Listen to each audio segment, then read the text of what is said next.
केतकी म्हणाली, "तुम्ही काय बकवास करत आहेस? मी अयानला का मारू? अयान माझे पती आहेत आणि मी माझ्याच हातांनी माझे सौभाग्य का उद्ध्वस्त करीन?"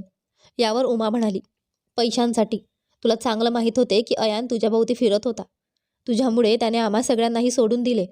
ज्यांनी त्याला देवासारखं मानलं होतं, त्यांच्यापासूनही तू त्याला दूर केलंस. आता तो फक्त तुझ्या शब्दांवर विश्वास ठेवत होता आणि तू या गोष्टीचा फायदा घेत त्याची सगळी संपत्ती तुझ्या नावावर करून घेतलीस. त्याला संपवलंस, जेणेकरून त्याच्या मृत्यूनंतर सगळी संपत्ती तुला, त्याच्या विधवेला मिळावी आणि आम्ही फक्त फकीर राहू." केतकी म्हणाली, "कुठली प्रॉपर्टी? मला याबद्दल काहीच माहिती नाही. माझ्यावर विश्वास ठेवा. अयानने याबद्दल मला कधीच काही सांगितले नाही आणि मी इतकी खालच्या दर्जाची नाही की काही पैशांसाठी माझ्या पतीचा खून करीन." हे ऐकून अंकुर रागाच्या भरात तावातावाने उठला. त्याने केतकीला जोरजोरात 4-5 चापटा मारल्या आणि कागद पुढे करत म्हणाला, "तुझी बकवास बंद कर आणि या कागदांवर सही कर." केतकी चक्रावून म्हणाली, "हे काय आहे? कोणते कागद आहेत हे?" अंकुरने उत्तर दिले, "ही तीच प्रॉपर्टी आहे जिच्यावर तू नागणीसारखी फणा उभारून बसली आहेस. या कागदांमध्ये लिहिलंय की अयानच्या मृत्यूनंतर तुला मिळालेली सगळी संपत्ती तू तुझ्या इच्छेने माझ्या नावावर करत आहेस." केतकी संतापून म्हणाली, "नाही, मी या कागदांवर सही करणार नाही. ही संपत्ती अयानची आहे आणि मी ती तुमच्यासारख्या खालच्या दर्जाच्या लोकांना कधीच देणार नाही. मी मरेन पण हे कधीच कळणार नाही." हे ऐकून अंकुरने तिचे केस पकडून तिला फरशीवर फेकले आणि तिच्या हातावर पाय ठेवून तिला पायाने चिरडू लागला. केतकी वेदनेने जोरजोरात किंचाळू लागली. तिच्या या किंचाळण्याने बाहेर उभी असलेली मीनाक्षी अस्वस्थ झाली आणि घरात घुसली. मीनाक्षी, जी सकाळपासून अयानची वाट पाहत उमाच्या घराबाहेर लपून बसली होती, आत येताच तिच्या डोळ्यांसमोरच अयानचा मृतदेह दिसला. ती धक्का बसल्याने गप्पच झाली. तिच्यासाठी ही दुर्दैवी गोष्ट होती की जी आई जिवंत असूनही 25 वर्षांपूर्वी आपल्या मुलाला मृतवत झाली होती, तिला आज आपल्या मुलाचे प्रेत पाहावे लागले. ती केतकीकडे धावली आणि म्हणाली, "हा अयान नाही, बरोबर ना केतकी? हा माझ्या मुलासारखा दिसणारा दुसराच कोणी आहे ना? माझा मुलगा अजून यायचा आहे, बरोबर? तू वचन दिले होतेस की तू मला माझ्या मुलाशी भेटवशील. मग अयान कुठे आहे?" केतकीने तिच्या डोळ्यात पाहिले, तिला मिठी मारली आणि दोघीही हमसून रडू लागल्या. अंकुरने उमाकडे पाहून विचारले, "आई, ही मीनाक्षी आहे ना? ही जिवंत आहे आणि ही केतकीला कशी ओळखते?" उमा म्हणाली, "हो, मला माहीत होते की मीनाक्षी जिवंत आहे आणि ती केतकीला भेटली आहे, पण ती आपल्या घराजवळ राहते हे मला अजिबात माहिती नव्हते." अंकुर म्हणाला, "सोड आई, कोण, केव्हा आणि कसं झालं हे विचारण्यात वेळ घालवू नका. देवाने आपल्याला एक चांगली संधी दिली आहे. आता आपण केतकीसोबतच अयानच्या आईची प्रॉपर्टी मिळवू शकतो, जी अयानच्या 25 वर्ष पूर्ण झाल्यानंतर तुझ्या नावावर होणार होती. पण आता ती प्रॉपर्टी तुम्हाला मिळणार नाही, कारण ती तुम्हाला तेव्हा मिळाली असती जेव्हा अयानची आई मेली असती किंवा अयान जिवंत असता. पण आता ना अयान जिवंत आहे ना त्याची आई तुम्हाला प्रॉपर्टी देईल." उमा म्हणाली, "तू बरोबर म्हणतोयस. आता आपल्याला वेळ वाया घालवता कामा नये. लवकरच दोघांच्या सही घेतल्या पाहिजेत." रिमी म्हणाली, "पहिल्यांदा कुणाकडून सही घ्यायची?" यावर अंकुर म्हणाला, "दोघांकडून." अंकुरने केतकी आणि मीनाक्षीला एकमेकांपासून वेगळे केले आणि म्हणाला, "तुमचे सासू सुनेचे नाटक बंद करा आणि चुपचाप सही करा." मीनाक्षी उभी राहिली, थेट उमाकडे गेली आणि जोरात तिला एक थप्पड मारली. तिने रागाने म्हटले, "लालची बाई, माझ्या मुलाला खाल्लंस. कशी आई आहेस तू? मी तुला आयांची आई बनवले होते आणि तू माझ्या मुलावर सूट गाडलास. एकदा माझ्या मुलाकडे मागून तरी पाहिलं असतंस. त्याने तुला सगळं दिले असते, पण तू त्याचा जीव घेतलास. देव तुला या पापासाठी कधीच माफ करणार नाही. तू पाहशील, उमा, जसं तू मला माझ्या मुलाचे दुःख दिलंस, तसंच दुःख तुलाही तुझ्या मुलासाठी मिळेल. हा माझा शाप आहे." उमा संतापून म्हणाली, "अयान मेला आहे, आम्ही त्याचा खून केला नाही आणि तू मला का शाप देत आहेस? हे सगळं तुझ्या कर्माचे फळ आहे, जे तुझ्या मुलाला भोगावं लागलं." यावर मीनाक्षीनेही उत्तर दिले, "आणि उमा, कधीकधी मुलांच्या कर्माचे फळ पालकांना भोगावं लागतं." असं म्हणत तिने अंकुरकडे बोट दाखवले. उमा आता संशयाने अंकुरकडे पाहू लागली. अंकुरला वाटले की त्याचा तयार केलेला डाव फसणार आहे, म्हणून त्याने मीनाक्षीला जोरात पकडले आणि तिच्याकडून जबरदस्तीने सही घेण्याचा प्रयत्न करू लागला. त्याला उमा आणि रिमीनेही मदत केली. त्यांनी मीनाक्षीला चारही बाजूंनी घेरले आणि तिच्यावर सही करण्यासाठी दबाव आणला. हे बघून केतकी धावत आली आणि मीनाक्षीला सोडवायचा प्रयत्न करू लागली. पण केतकी एकटी आणि समोर 3 लोक, त्यात अंकुरसारखा बलाढ्य पुरुष होता. केतकीला समजले की ती उमाशी आणि अंकुरशी लढू शकत नाही. शेवटी तिने ओरडून म्हटलं, "मी सही करण्यासाठी तयार आहे, फक्त मीनाक्षी आईला सोडा." अंकुर पटकन कागद घेऊन केतकीकडे गेला आणि केतकीने नाईलाजाने त्यावर सही केली. मीनाक्षी तिला जोरजोरात नकार देत राहिली, पण केतकीने अंकुरसमोर हार मानली. सही घेतल्यानंतर अंकुरची केतकीबद्दलची खोटी नियत उघड झाली, जी त्याच्या मनात आधीच तयार झाली होती. त्याने केतकीला गैरप्रकाराने स्पर्श करण्यास सुरुवात केली. हे बघून मीनाक्षी, उमा आणि रिमी आश्चर्याने त्याच्याकडे पाहू लागल्या. अंकुर केतकीवर जबरदस्ती करू लागला. रिमी अंकुरकडे धावत आली आणि त्याला थांबवायचा प्रयत्न करू लागली.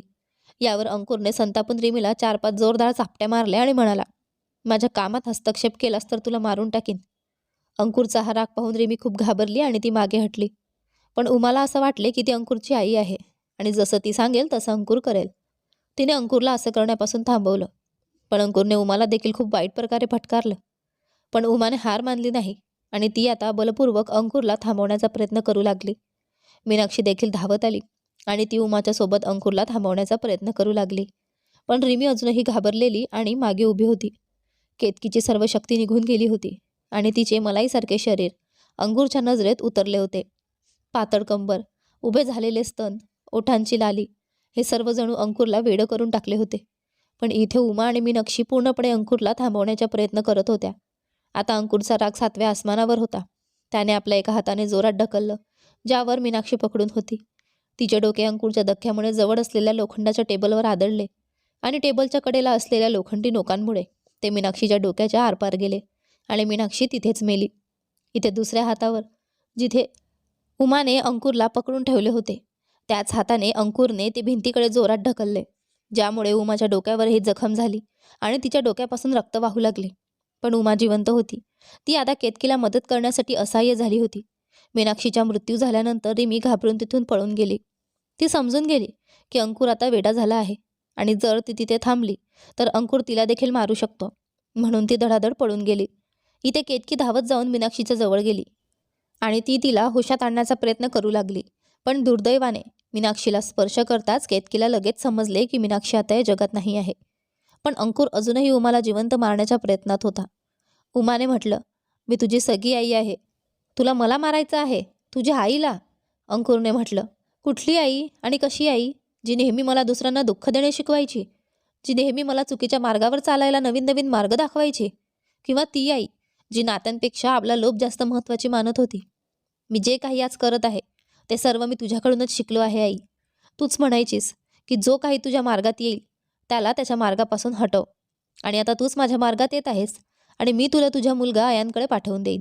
आणि अंकुर चाकूकडे जातो.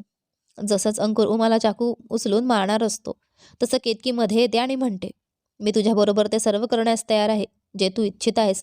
फक्त उमा आईला सोडून दे, तिला मारू नकोस.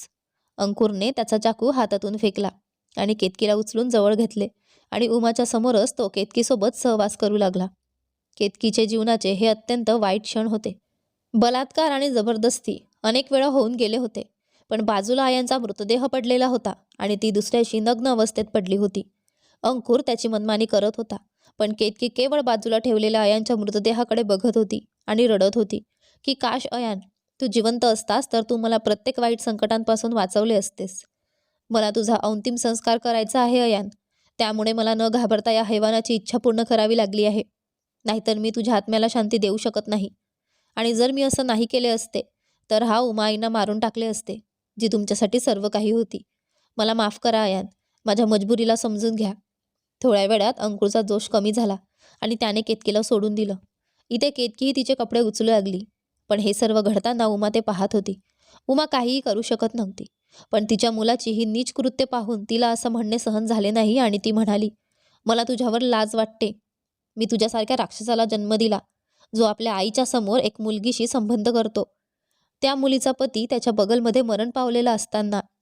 तू कधीच माफ होणार नाहीस. आणि आज मला हवंय की काश मी तुझ्याऐवजी अयानला जन्म दिला असता आणि त्याची आई असती. अंकुर हसून म्हणाला, तुला तुझ्या सावत्र मुलाची आठवण येत आहे का? चल मी तुला त्याच्याजवळ पाठवतो, जसं त्याला पाठवलं. हे ऐकून उमा आणि केतकी आश्चर्यचकित होऊन म्हणाल्या, तू काय म्हणत आहेस? अयानला तर रस्ता अपघातात मरण आले नाही का? अंकुर जोरात हसला आणि म्हणाला, मरण आले नव्हते, त्याला मरण दिले गेले होते आणि मीच हे केलं. काल रात्री अयानच्या वाढदिवस पार्टी संपल्यानंतर मी त्याच्याशी बोलण्याचा प्रयत्न केला की त्याची प्रॉपर्टी आता माझ्या नावावर कर. पण त्याने स्पष्टपणे नकार दिला आणि सांगितले की त्याच्या जिवंतपणी त्याची प्रॉपर्टी कधीही माझ्या नावावर होऊ शकत नाही. मग मी म्हटलं ठीक आहे, मरणानंतर ही प्रॉपर्टी माझ्या नावावर असेल. आणि मग मी काही लोकांना पैसे दिले आणि त्याला कॉल करून सांगितले की एका इमर्जन्सी केसची आवश्यकता आहे आणि तो हॉस्पिटलला गेला. आणि त्याला हे लक्षात आले की तिथे काही केस नव्हती.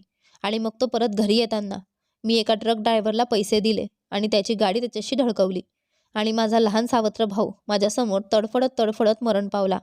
अंकुर हे सांगून जोरजोरात हसला, पण केतकीला याचे बोलणे सहन होत नव्हते.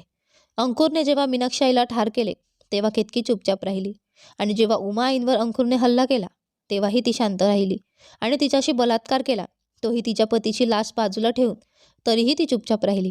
पण अयानच्या मृत्यूचे सत्य ऐकून ती आता चूप राहू शकली नाही. अंकुरने केतकीच्या त्या रूपाला पहिल्यांदाच पाहिले. जेव्हा अत्याचाराचा राक्षस बंध तोडतो तेव्हा केतकीने साक्षात आई चंडीचा अवतार घेतला आणि त्या राक्षसाचा संहार करते. अयानच्या हत्येचे सत्य ऐकून केतकी तिच्या जुन्या रूपात परत आली आणि जी चाकूची नोक उमामाईंच्या जीवन घेण्यासाठी वापरणार होता त्याच चाकूच्या नोकाने केतकीने अंकुरचे तुकडे तुकडे केले. अंकुरच्या तुकड्यांना पाहून उमा बेहोश झाली आणि केतकी अंकुरचे तुकडे तुकडे करत राहिली जोपर्यंत अयानची आठवण तिला आली आणि मग ती अचानक होशात आली आणि त्यावेळी तिला समजले की तिने तिच्या जीवनाचा तिसरा गुन्हा केला आहे. आता केतकी खूप घाबरली होती. घरात खूनच खून झाला होता आणि अंकुरचे इतके वाईट हाल केले होते की ते स्वतःच पाहू शकत नव्हती. घरात चारही बाजूंनी लाश पसरल्या होत्या. एका बाजूला अयानची, दुसऱ्या बाजूला मीनाक्षीची, एका कोपऱ्यात उमा बेहोश पडली होती आणि दुसऱ्या बाजूला अंकुरच्या शरीराचे तुकडे पडले होते. हे सर्व पाहून केतकी खूप घाबरली आणि ती घरातून बाहेर पडून गेली. ती कुठे जाऊ शकते हे तिला समजत नव्हतं. ती केवळ रक्ताने लथपथ पागलपणाने इकडे तिकडे पडत होती. आता पुढे केतकीच्या आयुष्यात काय होते ते पाहूया आपल्या या कथेच्या पुढच्या भागात. तोपर्यंत तुम्हाला ही कथा आवडत असेल तर लाईक करा, चॅनलवर नवीन असाल तर सबस्क्राईब करा आणि हो नोटिफिकेशन बेल दाबा जेणेकरून पुढील व्हिडिओचे अपडेट तुम्हाला सर्वात आधी मिळेल. धन्यवाद.